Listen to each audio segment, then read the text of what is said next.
Welcome to episode number 6 of the E.A.T podcast. I'm your host, Jerry. Tonight, we're going to do a special one-on-one interview with the current president of Green Star Products Incorporated. The stock ticker is GSPI. Their website is gspiusa.com. And I'm going to bring Kristy Hunt onto the stream right now. Hey, Hi. Kristy, how are you? Good evening. I'm good. Welcome. Thank you. Welcome. Happy to be here. Great.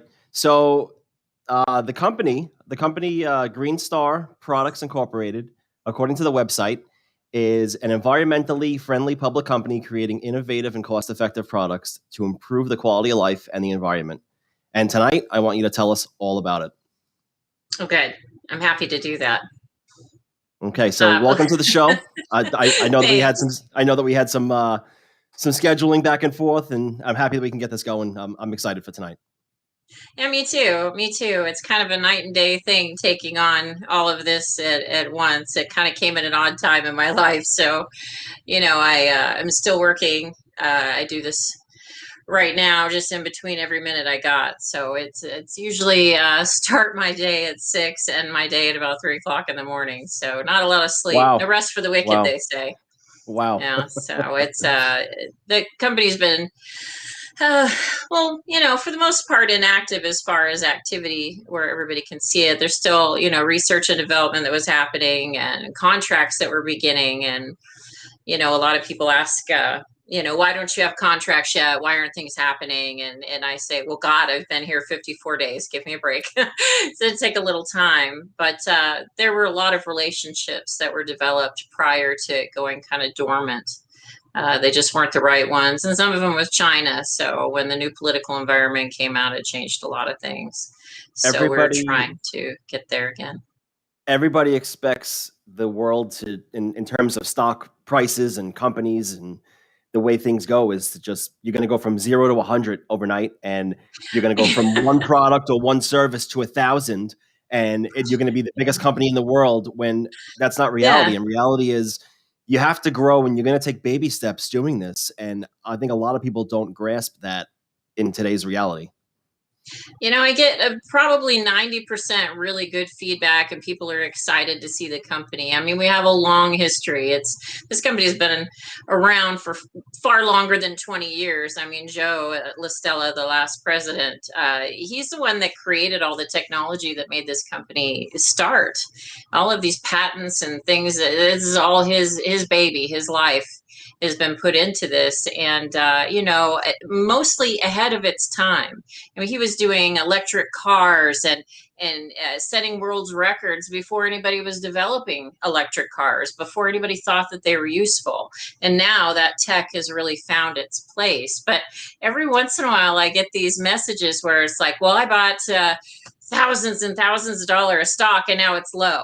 And I said, well, you bought it at the rally time when people got really excited at the very top. But in the last 54 days, we were under a penny, and now we're going in the 2.5 and up to 3 cents. So I mean, 54 days, I think I'm doing okay at least waking people up and saying, hey, look, we're back. It takes some time to get relationships. This isn't a lemonade stand. We're not just waiting for people to pass by and give us a buck for something. We're talking about a whole company, operations. I mean, everything. I mean, contracts that are worth their weight aren't going to come to you right away. And they're not the first ones. I mean, we have people kind of coming back and saying, oh, we'd like to work with you in biofuels again. Well, there's a reason people don't do too much with biofuels right now. And it's the feedstock and everything. The prices just made it kind of, so you got to find the right deal for that. Graphene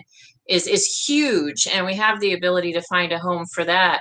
You got to find the right home, and we got universities that like to work in tandem with us. Possibly we've got people that would like to study it, and the systems that Joe put together make it so that researchers can actually check out just immediately all of the different molecules and things. And I'm not a scientist, but all the different molecules immediately and then adjust the machine so that they can do it within 5 minutes, which is something that's unheard of.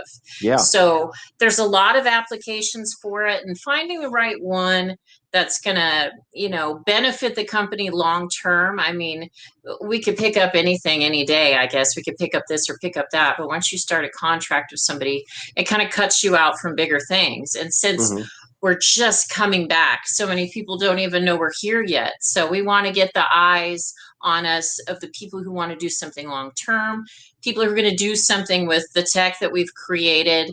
Long term investment is what we're looking for. We're not looking for something that's just going to pop us up overnight. This company's been around a long time. We've built up a lot of things, and those things need to get out and find a good home.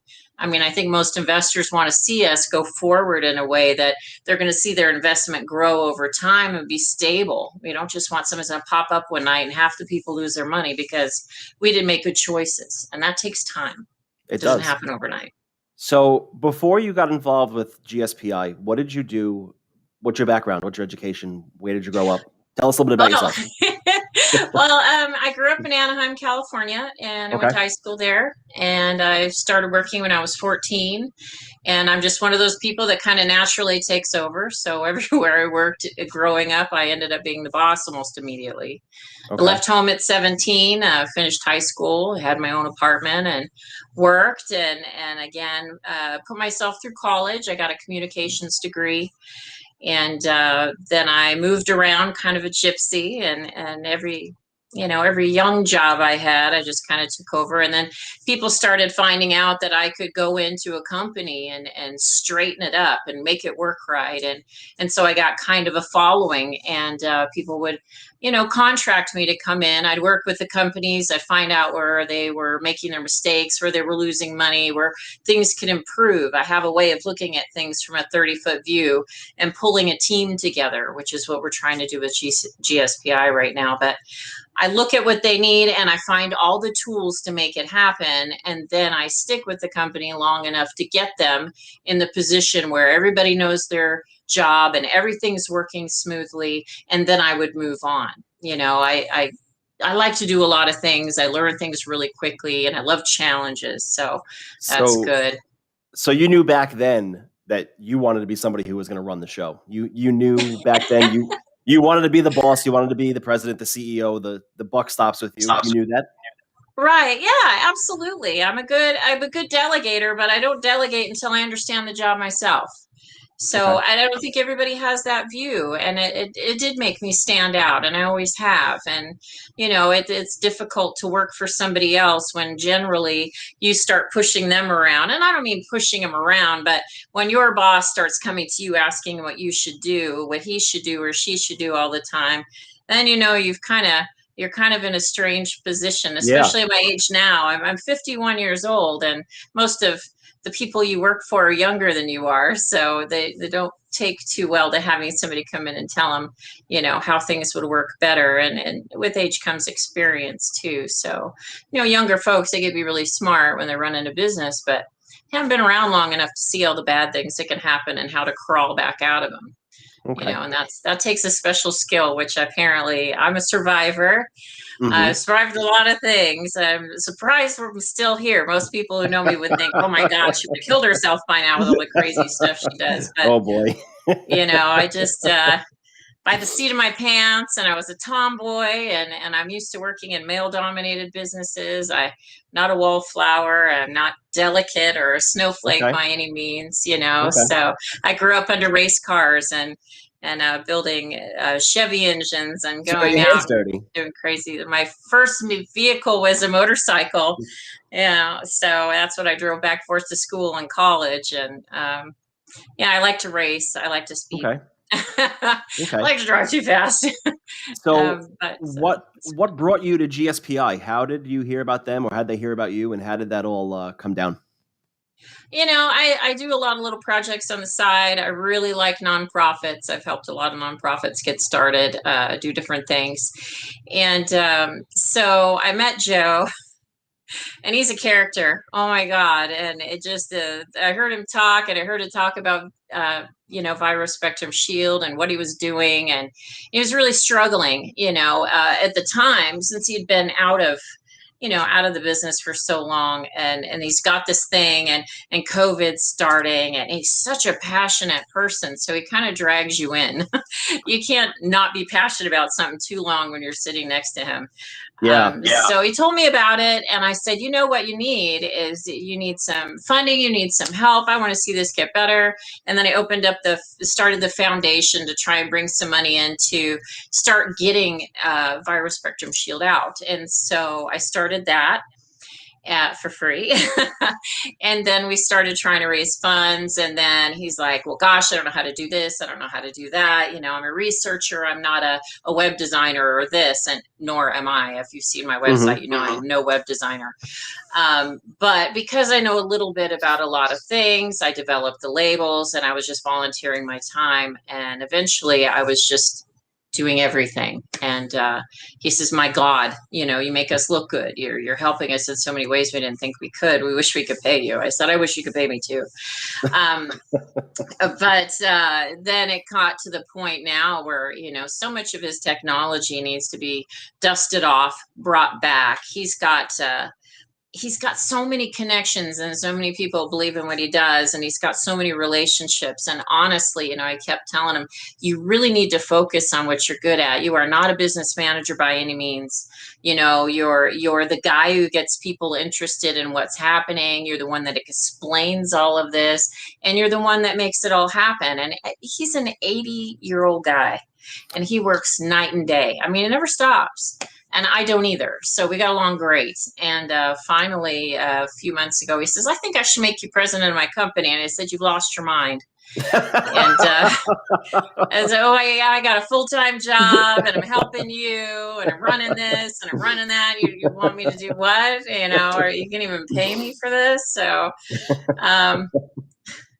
So, unfortunately, I mean, he decided to make me president, and we were getting ready to put the press release out. And I really thought he was kidding, to be honest, because just the day after we had the discussion, my daughter was airlifted to a hospital and Wow. spent 2 weeks in ICU. So my first 2 weeks as president, I was actually doing all my duties next to a hospital bed while she was in a coma. So it was a difficult thing to deal with. I mean, for sure. So, it's been a struggle, obviously, to focus on everything. But I can imagine. She's good. She's better. She's home. She's alive, and we're very thankful for that. It was difficult and rocky start, but got a few weeks in, and everything settled down, and we've gotten a lot done. And I had a lot of people tell me, Twitter, oh my God, if you lost your mind, why? We're gonna get into Twitter. We're gonna get into Twitter. I call Twitter. It's like Vegas. You can be anything you want to be on Twitter. I want to get into that, but down the line, I want to get okay. Into so I heard an interview that you and Joe did with Wall Street Analyzer a few months back, and he seems like a very intelligent person. He seems like he's very driven. I didn't know the man was 80 years old, but I mean, he sounds like he's a go-getter. Nobody knows he's 80. He sounds like he's a go-getter, and he sounds like he's smart. And working next to him and now above him, basically, it seems like you guys are going to be a good pair, from what I heard from him in that interview. Joe is my best friend. I got to tell you, we're like frickin' frack. I swear to you, we're like we're married. Yeah. No, he's an amazing man. When I first met him, I thought he was a sociopath. I'm like, there is no way. There's no way one person has done this much stuff. I mean, and if I hadn't seen pictures, and if I hadn't seen video, and I hadn't seen the documents, I mean, I actually researched the guy. Okay. I said, I don't believe you. I researched him. I talked to his children. I mean, I know all about his life now. And he really mined for gold out in Alaska and built a hut out in a bay. And I mean, just he's blown up buildings in Bakersfield. And it's unreal what this man gets accomplished. And the story it's amazing. hard not to be passionate about it, being around him. Stories sound amazing. I gotta line up an interview with him soon. I'm going to start putting some of them on our YouTube channel and our GSPI just so people could see it. I mean, people oftentimes say, well, we think you're just, a shell company or you're just pump and dump. I mean, seriously. And I go, are No, you kidding? Have you looked at the no. history of this When company? when you have a product and you have products and you have things that you've done from 2001 and 2009 and everything, through the years from researching, it doesn't take a smart person or someone lacking intelligence to realize what you guys have done. The ordinary person can just go to Google and see who you are, go to your webpage, see who you are, go to Twitter and see who you are. There's real Yeah, things getting done behind the scenes here, and people I a just lot. don't get it. They don't. It's the people that we speak to. When I first started working with them, I was actually listening. These researchers all over the world, they talk to each other. And I got to sit, idly by listening to things, trying to understand what this was like. And I mean, 4 or 5 months ago, we were talking to researchers in Italy and Germany about the blood clotting issue. I mean, we knew about that 6 months ago and we're concerned about it. They put it on the news, what, a month ago? Oh, it's an issue. We knew this Yeah. was an issue a long time ago, and these guys talk to each other, and they all believe in what Joe is doing, and looking at the history of the things that are in that proprietary thing that we can't tell anybody about. Hmm. It were used in 1918 against the Spanish flu. I mean, this is stuff that's been around, but you can't patent a natural product, and that's one of the reasons that's real difficult and why people don't put their money in to testing this. I mean, really testing it, because there's just not a lot of money in it. Personally, looking at all of the different things that I've seen, it's difficult. And when you look into the money that the government put out for vaccines, it specifically says that no money will be granted to any natural formulas. Only the vaccines were to get the money. And surprisingly, that money that the vaccine makers got, if there was a stipulation in there that if there was a cure found, that they had to give the money back. Okay. And so that's an issue. I mean, we That's an had issue. a letter handed to the president by a friend of ours that was a senator, handed it to him. He read it. He handed it over to the assistant, said, get this over to the task force, have them take a look at it. We heard nothing. The lab heard nothing. We heard nothing. The lab told them that studying this was of national critical importance, or critical national importance. There Yeah. we go.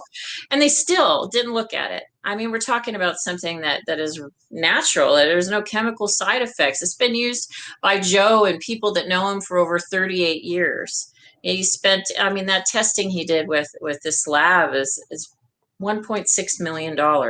People don't just put that kind of money into something unless they believe it. No. And he's just they've gotten rid of everything. Multiple people who believe in what this is have just liquidated everything and worked for free trying to get this out because they care. It's not just about the money. It's about, making sure people are okay. And you got to have respect for that. You got to look at that and see it for what it is. So Viro Spectrum Shield is the product you're talking about. It's been around since 2009. It's on your website and other reading materials that I've come across as 99.9% effective against the COVID-19 virus in vitro. It's also effective against H1N1 and 2 strains of H2N3. It's been tested by a United States federally accredited laboratory in 2009 and then again within the last year. When the product first came out, it was being used with people and swine flu. And recently, it tied into COVID-19. It's a secret blend of assorted phytonutrients that protect cells and fight off disease. The blend is considered a dietary supplement. What's been difficult about getting this product out there? Like you just explained, going to the president and having a letter handed off to him and then never hearing anything. If you could go back, would there be something you could change about getting the word out about this? Honestly, I'm learning a lot about.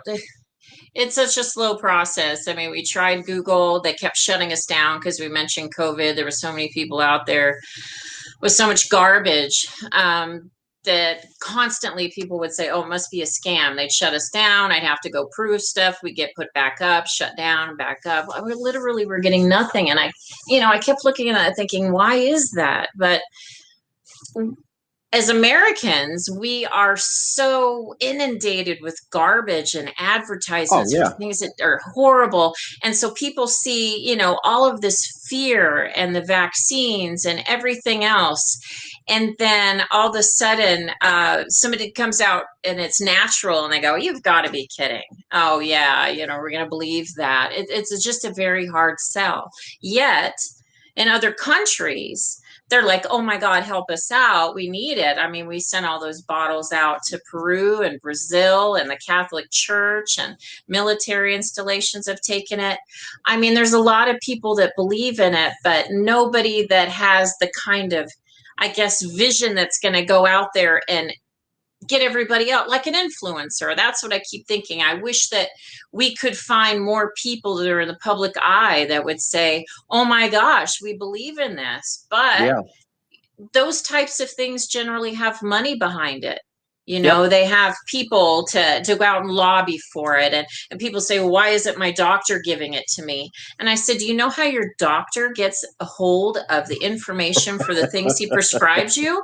There's a guy from the pharma company who's sent Yep. out to the office, explains what it does, tell him what the kickbacks would be, leaves him some samples, and that's how your doctor finds out about it. He didn't go to a seminar. He didn't put this under the microscope. He's taking somebody's word for it." Well, we don't Yep. have the money for lobbyists. We had the money Mm. to get this out there.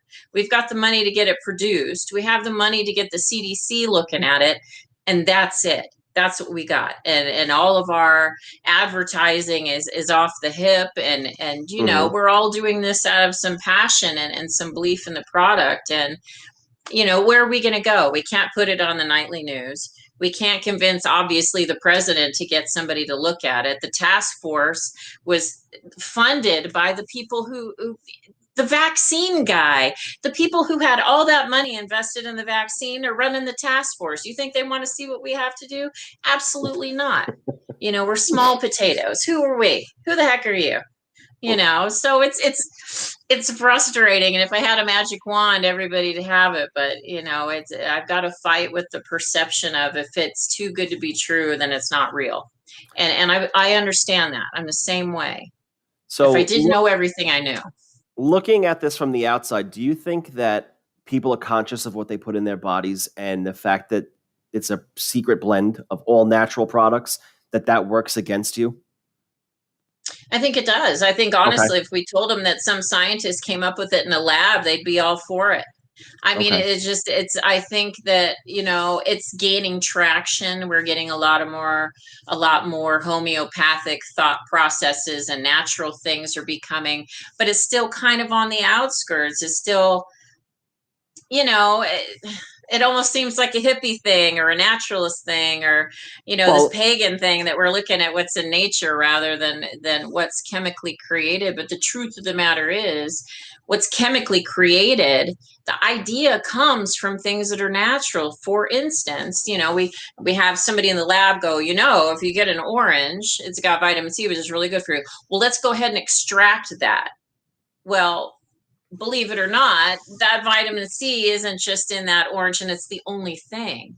It's all of the different enzymes and things in that orange that deliver that in a different way. So you might get 500 milligrams of vitamin C in some chewable tablet, but the truth of the matter is, it's not going to absorb into your body or do as much for you unless it's in its natural state. So there might be less of it. It might not be as concentrated, but all of those things, all of those cells, of millions of years, those things have built up and they've survived through all the things that this planet has done to become an orange. And now it's an orange. It's got all of yeah. these things and it holds it together and it delivers things into your body just the way it's supposed to. And so you go tinkering with it so that you can sell it in mass production and put it in a bottle. It's not the same thing. Those things that, like the phytochemicals that I explain on the website, Hmm. those things are held together with enzymes and they have a natural delivery system. They've kept those plants alive for millions of years through plagues and droughts and everything else this planet has gone through. If a plant survives that long, it's got something in it that's good for you. Yeah. That's just the way it works. So, the federally accredited lab, is there a reason why the specific name of this lab hasn't been given out? The lab that we're working with is they have contracts with the Defense Department Okay. and all these different federal organizations. They're also the ones that came up with the protocols for testing the vaccines. Okay. So they have a lot at stake. They got a lot going on there. And the last time that we disclosed the lab when we were there was phone calls all day long, and they just couldn't take it. They're too busy to sit and deal with PR people and answering phone calls from consumers. Is this real? Did they really do this? I mean, we have the lab results, and people go, well, let me see lab results. And I said, have you ever looked at lab results before? They're damn confusing. I'm just going to tell you right now. I'm reading an a X-ray. pretty smart person, and I look like a complete idiot, a functional idiot. I don't know what they see either. But before we could say anything legally, we had to give all of our statements to them to go ahead and have them, we had to give all those statements to them and get their approval to say anything we said outside of that. So the 99.9% effective, the non-toxic, the battling against the COVID, everything, all of those things had to be okayed. And we were dealing with a federally regulated, accredited lab that deals with the Defense Department. Do you think they're going to let us put a statement out that says all of these things that they didn't do? And not only that, we've been given the okay to go ahead and disclose. So that was slated for the USA Today ad that I thought was on May 1st, but actually June 1st, which was I'm gonna get to that. I'm gonna get to that. Yeah. So that's where we're announcing, we're supposed to be announcing that. So that's gonna be a big announcement. So yes. Where do you guys stand with big box retailers, online retailers? I know this product can be purchased on your website, but has it been presented to the Amazons and the GNCs and the Vitamin Worlds and everything of that nature, or is this strictly just available in the US on your website? GSPI isn't looking to be a retailer.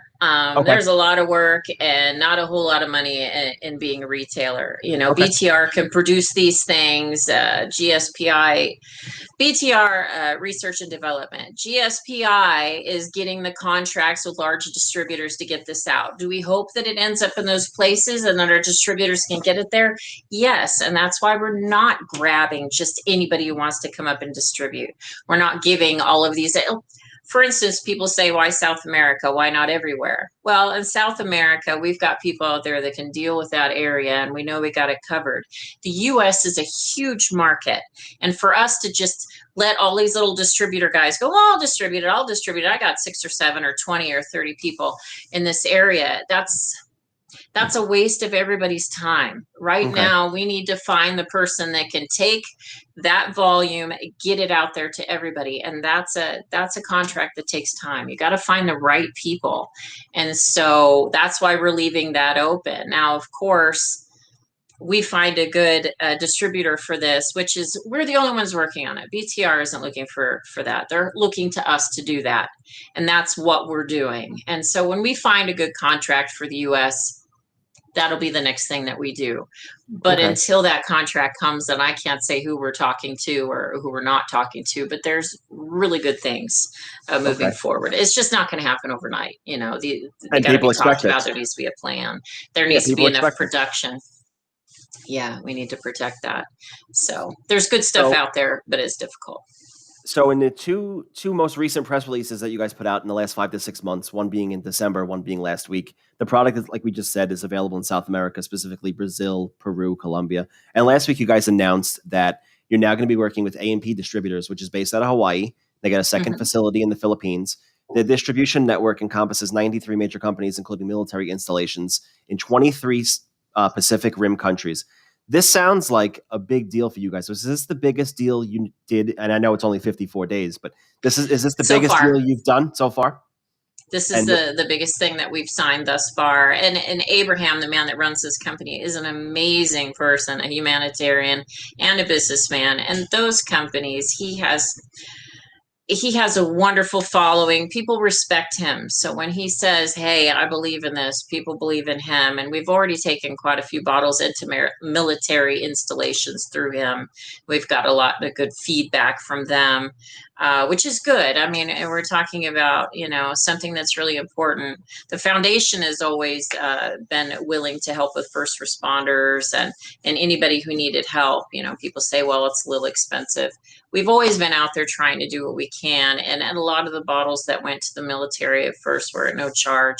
I mean, we were just really want people to know. And that's part of it. You say, how do we get this out there? We get it out there by letting people know it works. That gets rid of some of that speculation of, is this going to do anything? Most of our sales are from people that have been referred by somebody who's already taken it.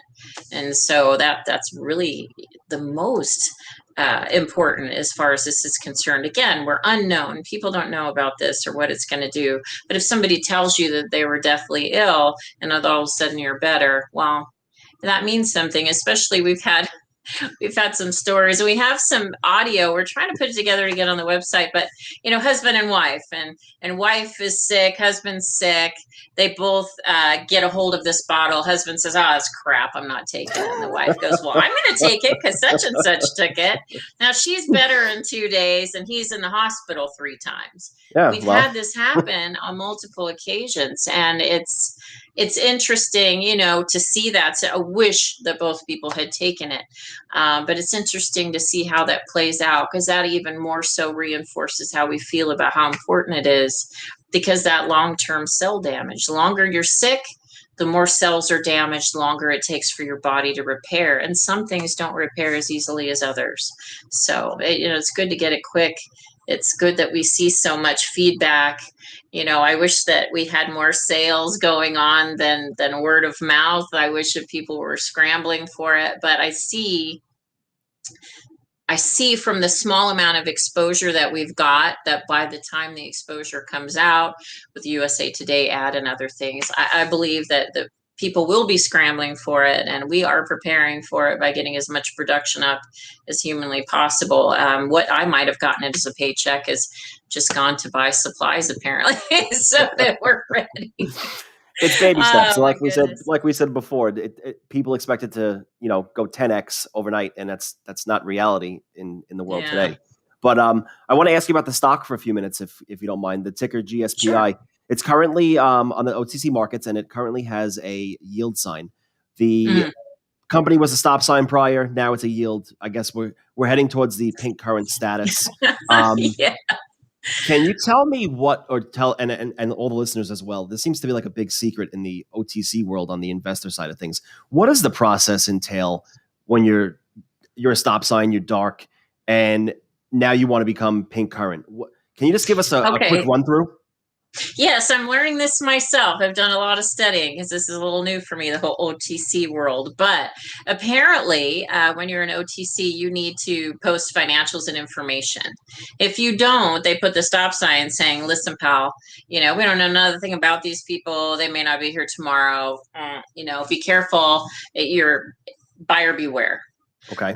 When you go ahead and post financials, and shows, you're basically now showing everybody who you are. And as far as they're concerned, OTC says, all right, at least they're proving they're there. They got a CPA. They got all these things in place. They look like they're alive. There's a heartbeat. So then you go to yield. Now, in order to be pink current, though, you need to have a little bit more information. Now they want an attorney to certify that he's looked over this stuff and legally this is all good. Now, in the past years, I've noticed that we had attorney letters and we had the financials, but for some reason, we never went past yield.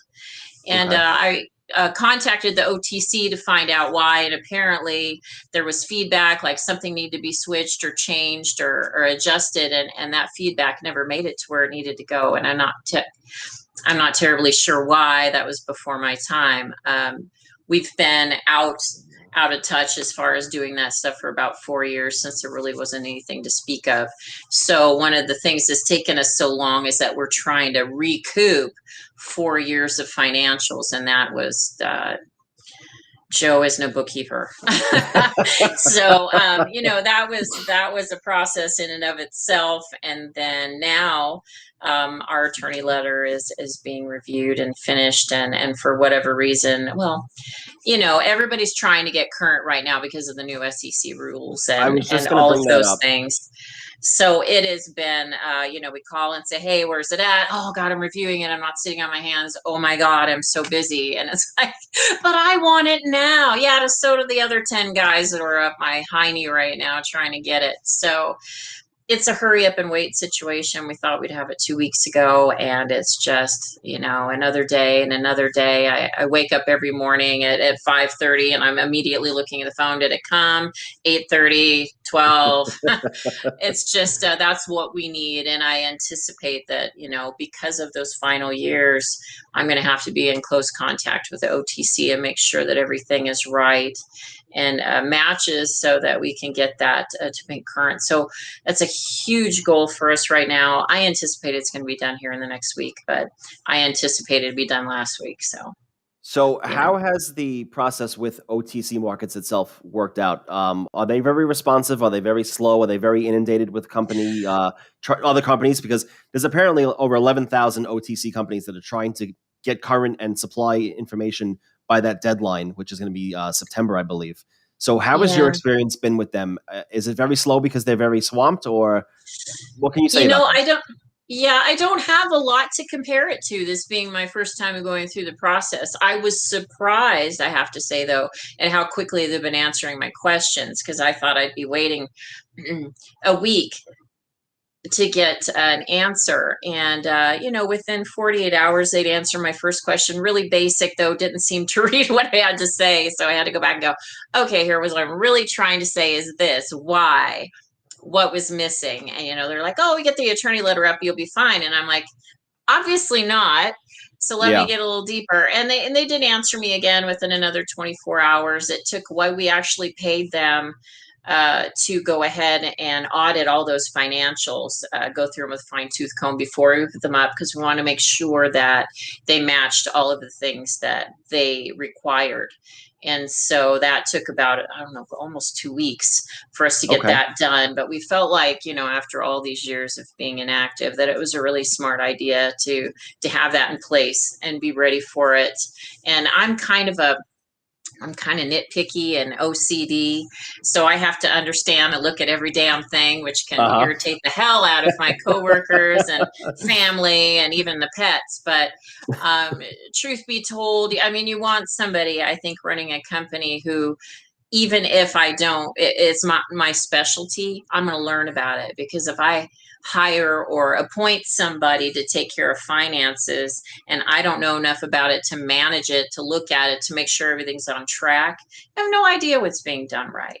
So you have to know a little bit about every task that goes on, even if it's not necessarily something you're going to be doing daily. And that's, crash course in OTC right now. And I have a few actually Twitter followers that have been hugely helpful in educating me. And I who would have thought that when I started Twitter that it would be OTC people that have flooded it.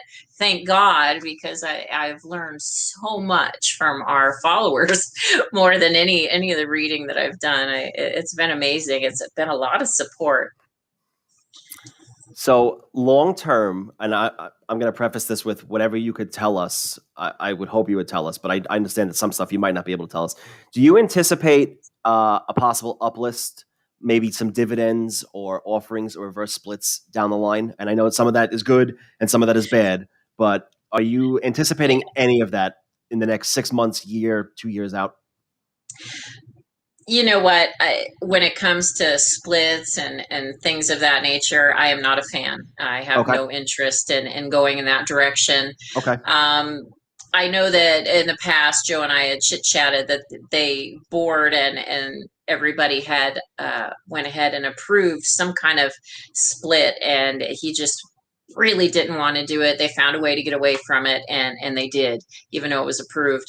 I don't like the idea. I've bought stock before and had all that happen, and I was just so heartbroken for the it's not as an investor, it's not fun. Fun's not even the right word, but it's not something you look forward to when you the next morning you see a PR drop or a reverse split come or an offering come, and it's not where the stock is now and what you expected, and it's like a punch in the stomach. But I Yeah. understand it's a necessary evil, and these things do happen to raise capital and to get share structure in place, and Yeah. possibly uplist and hit certain price targets if you wanted to go off of the OTC. But I mean, we chit chatted with our shareholders. We did some preferred shares so that we had something in the treasury to go ahead, and we obviously don't have any money floating around to do the things we need to do. But I kind of mentioned that I'm working 2 jobs and not taking a salary right now. There's a reason I'm doing that. Number one, I think as a new president, I have to prove myself before I take money from a company.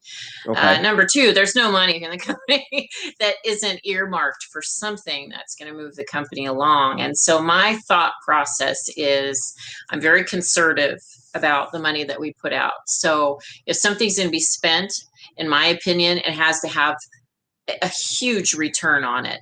So every dollar that we put out of this company right now is only spent with careful consideration of what's it going to do for us.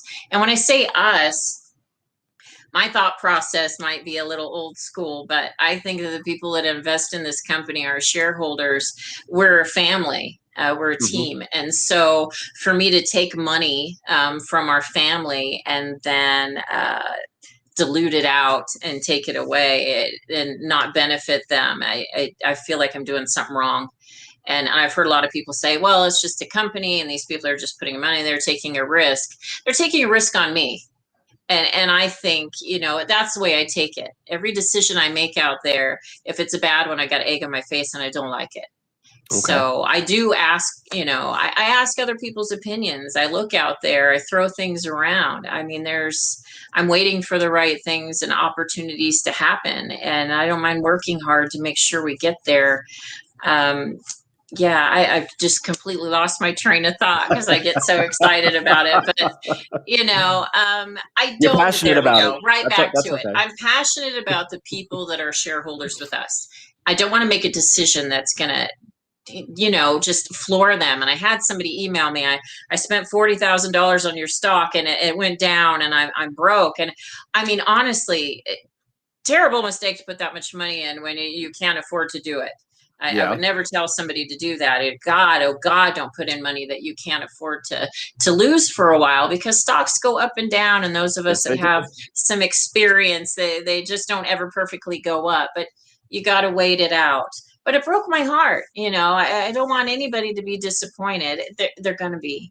And But I got to deal with that. But I don't in want the to be the cause of it by making horrible decisions in the and not same thinking about context, it though, first. the investor who invests in a big company like Apple, you don't expect the stock to go from the share price today and double tomorrow. And No, same thing with you. The share price is the right. share price. It's not going to double tomorrow. And if it does, It's not. if it does double, It's going to okay, drop real great. It's going fast. to go back down again in the next week or so. It's not just going to moon up, 20, 30, Yeah, 40x. It's just not going to happen. How do you absolutely. feel? How do you feel about cryptocurrency? Is this something you guys would entertain taking as payment, or is that new technology for you guys and you're still learning about it? How do you feel about crypto? We're old people over here. We still don't understand that. I've got some Dogecoin. I've got some Ripple. I mean, I'm just sitting there watching it going, oh, look at it go. Okay. It's still out of my grasp. I mean, I'm learning about it. Okay. I'm trying to wrap my mind around how that works or how it would work for us. But right now, we've got bigger things to take Okay. care of than me learning about crypto. But honestly, somebody wrote Dogecoin. Yeah. I bought Dogecoin because my son always called our dog Doge, and I thought it was so funny. So I honestly bought it for my kids Wow. because I thought it was cute. Yeah, but it's going pretty good. 5 cents now; it's 40. I mean, Yeah, hello. it's not So something I'm I bought involved it in at as a all. joke. I Yeah, I have my own reasoning behind it, but I want money that I can hold in my hand. Something right. digital just doesn't sit well with me. But that's just me. I mean, Yeah, everyone else today loves it, and they it's own it, they trade it, scary. they do everything with it, and just It's scary. That's what I'm saying. I'm kind of learning about it. I mean, yeah. oh my goodness. I mean, if in the future it was, if I felt like it was safe for our shareholders, I felt like it was going to do us some good, or I felt like it was relevant to what we're doing. I don't know that it's relevant to what we're doing. Okay. But I mean, we'll always look forward, and I'll always find people that are more knowledgeable about that than I am to guide me and tell me, what I think about it. And then I'll find another person to guide me and tell me, and then another one, and then I'll kind of put all their thoughts together with my own, and then I make a decision. I never go after just what one person tells me. I look for consensus. I look for stability in an idea. So unless I hear a good consensus for many people that I respect the opinion of, I'm not going to go moving in that direction. It would really have to make sense for our shareholders for us to even consider it. I mean, literally, this company is here to do good things in this world, but it's also here to benefit the people who have put up the money for us to be able to do this. Okay. It all comes full circle. So now I want to get into Twitter, and Twitter is Twitter is its own animal.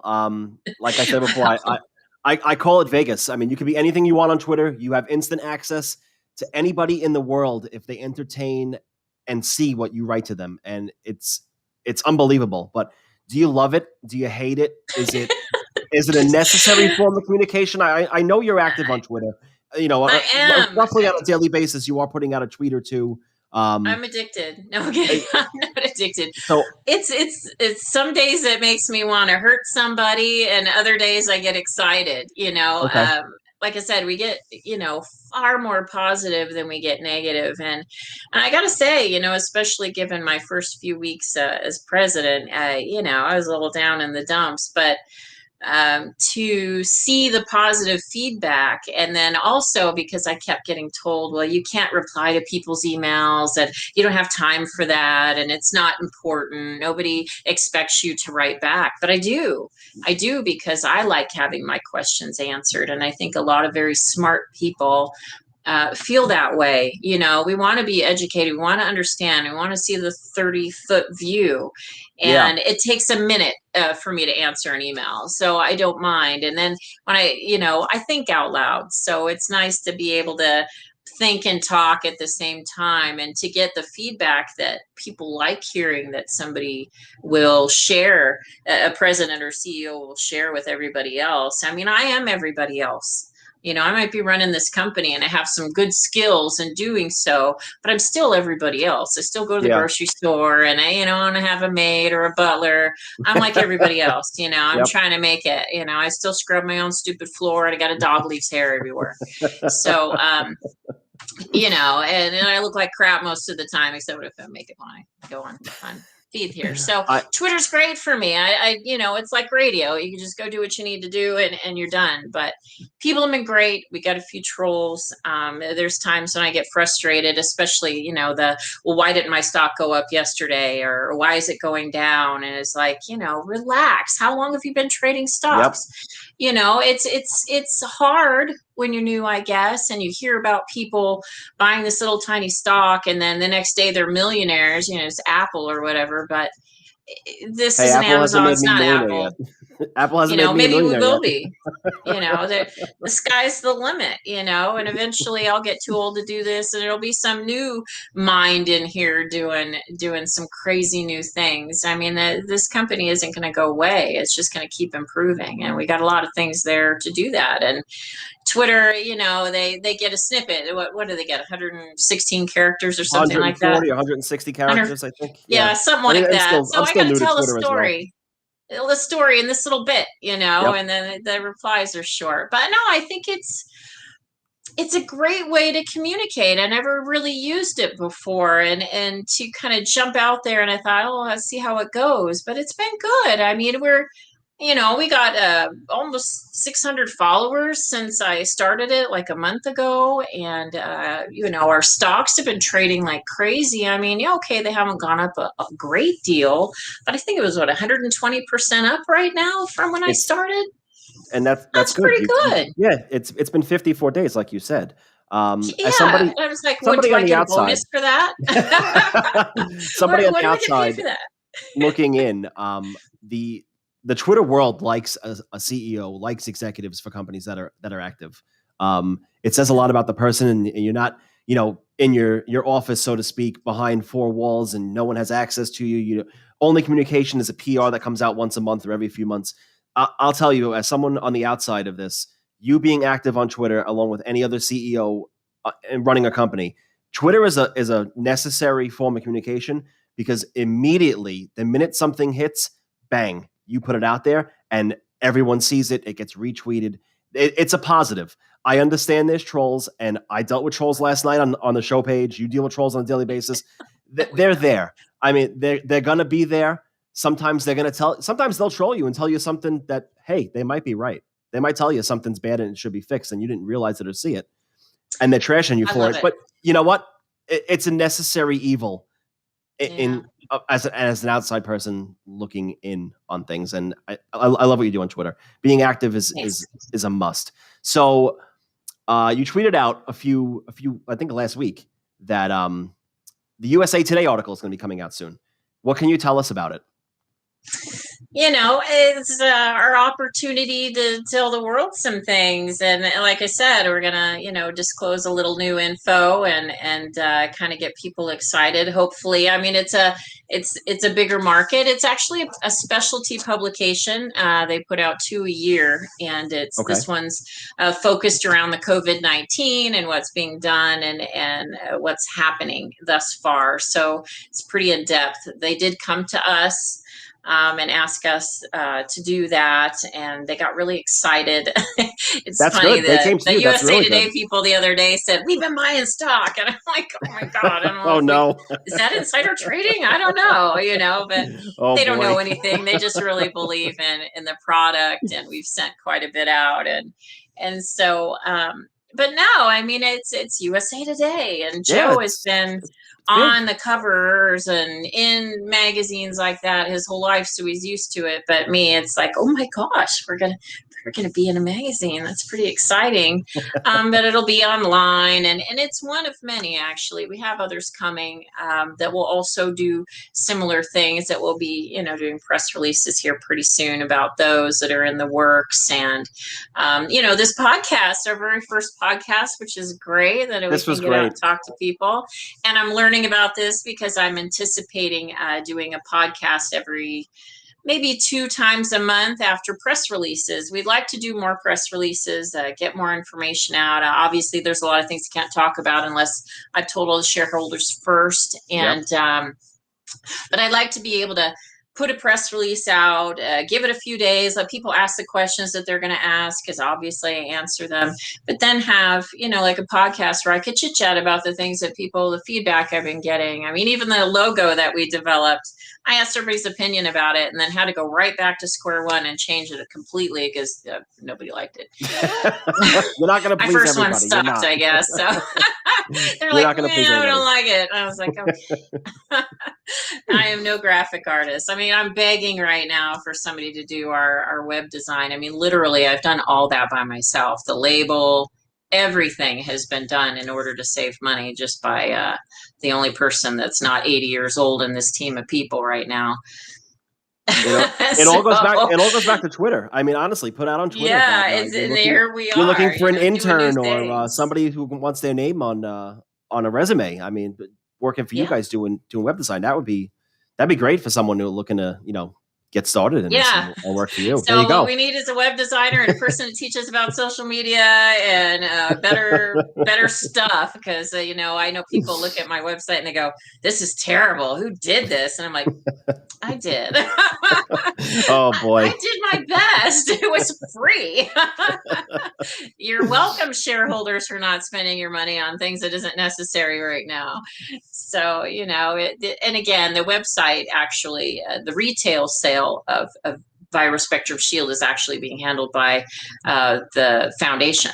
So GSPI isn't involved with that little retail bottle here stuff. It's the foundation, and the money that the foundation makes off of that is what they're using to send out bottles, which I have other people managing now because I don't have time for that. But they're sending out bottles to Brazil and everywhere else. That's all been taken care of by the foundation selling those retail bottles, which it takes a lot of time, and there's not a lot, like I said, coming back. That's why nobody wants to be involved on the GSPI level at least, and dealing with retail sales, because it's a killer. It is an absolute killer, and far too much energy. The return to energy is not worth it. To find the distributors is definitely the way to go for GSPI, and to make sure that we're properly utilizing our funds and getting the best return on it.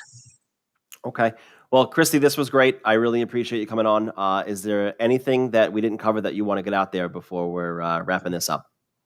Well, right now, believe it or not, we are going to try and get 1,000 bottles into India on a humanitarian effort. That's the That's foundation is going to pay for the bottles. BTR marked them down for us considerably. GSPI and A.P distributors are working on a way to get them into the country right now.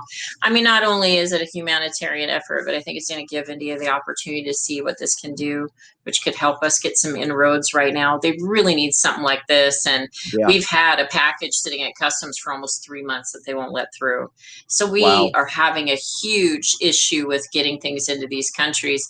We went to Brazil. We couldn't get it to Peru or what have you. The clergy actually drove it cross country to get it to the next border. And it cost us $700 to get a little tiny box. We did 2 test boxes before we could get it through, and we paid the shipping. Then we get to the country and they go, "Oh no, you need to give us more." And it ended up being $700 for just a little tiny box. And we're thinking, we're trying to save lives here, and the foundation is paying for it. And you guys can't cut us a break and help these people out. I mean, Jesus, they're dying. So it's bizarre. But if anybody wants to help the foundation to get these things out, I have another terrible website, which is the Hunt Homeopathic Foundation.com. That's where you can donate or help out or offer services. I mean, if you know somebody that can get something into these countries and help these people out, please do. We also, like I said, first responders can go there and we'll help them. Anybody who can't afford it, who's sick.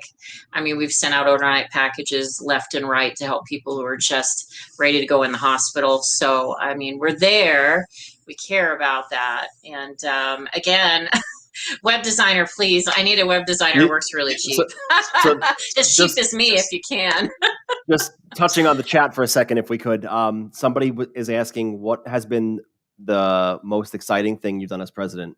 And I would think that would be the deal you signed that we discussed earlier, right? Abraham at A.P. Yeah. I mean, absolutely. We're so excited to have him as a part of this. And when he was saying, "Oh my God, I just took this for 30 days and I feel great. And I can't wait to tell people about it." And, people trust him, and to know that somebody who's trusted by so many is going to put us out there to Pacific Rim. I mean, honestly, and he has some ends to India. So it just really made me excited to work with him. He's a man that I care a lot about his opinion, and I trust him. He's a good person. So I'm really glad that we're partnering with him, and I think it's great. And then one other comment from the chat. We have NY Jewel 24 Carat says that you're a bright woman, great interview, lots of good info, and best of luck. So you got a fan right there. Well, thank you. I need all the fans I can get. It makes me feel good. It really does. It's really helped getting this process. Those wonderful comments from people that are being supportive. I can't even tell you. I don't think I would have made it through the last few months with the stress and pressure of taking this on, and then what I dealt with my daughter in the very first week of doing this. I mean, it's heartbreaking. I still, sometimes it's just, I look at her and it's really hard as a mother to go through that. And now I have kids and grandkids and all these things, a normal life that just has normal amounts of stress. They're doing. Yep, absolutely. It's not fun. Yeah. No, but it's a rewarding, and I guess that's what I want to get back to. All of these positive people, it's been really rewarding, and the positive comments, and I love reaching out to you guys and answering your emails, and I'll do the best I can. Some things I can't answer, the things I can, I will always take the time, and if I don't get back to you right away, it's just because I'm spinning. But even poke me again and say, "Hey, I had a question, you didn't answer me." I'll get to you. I will. I never answer the phone, but I'm good with texts and emails, and now Twitter. If a lot of people ask the same question, I'll hit you all up there and try and answer everybody at the same time. And when I do podcasts, hopefully you'll teach me how Hey, to get started. honestly, this was a learning experience for me. Yeah. Normally, I'm not that tech savvy of a guy. I mean, I have my iPhone, but that's about it. Looking up how to do this, I had to basically take a crash course of how to do a podcast 101 with Google and all these other websites. And yeah, it works out great now. As you see, we're doing our thing, and we're 6 episodes in. It's about a month and a half, and I'm chugging along. But it definitely was a learning curve for me as well. It wasn't an overnight thing. Yeah. Well, I've been researching all the different podcast stuff and doing the best I can. But the hope is that when I have the podcast, that people will ask me questions beforehand, and so that I can answer them and interact, because I want to make sure everybody's really on target. And I think, utilizing some of these newer tools to get out there it's making the shareholder world and the stock world a much different place. And I think it's much easier to put your faith in something that you're investing in when you have a face and a person that you could look at him and go, okay, this person doesn't look shifty or shady or I don't know, wearing sunglasses in the office and $1,000 shoes.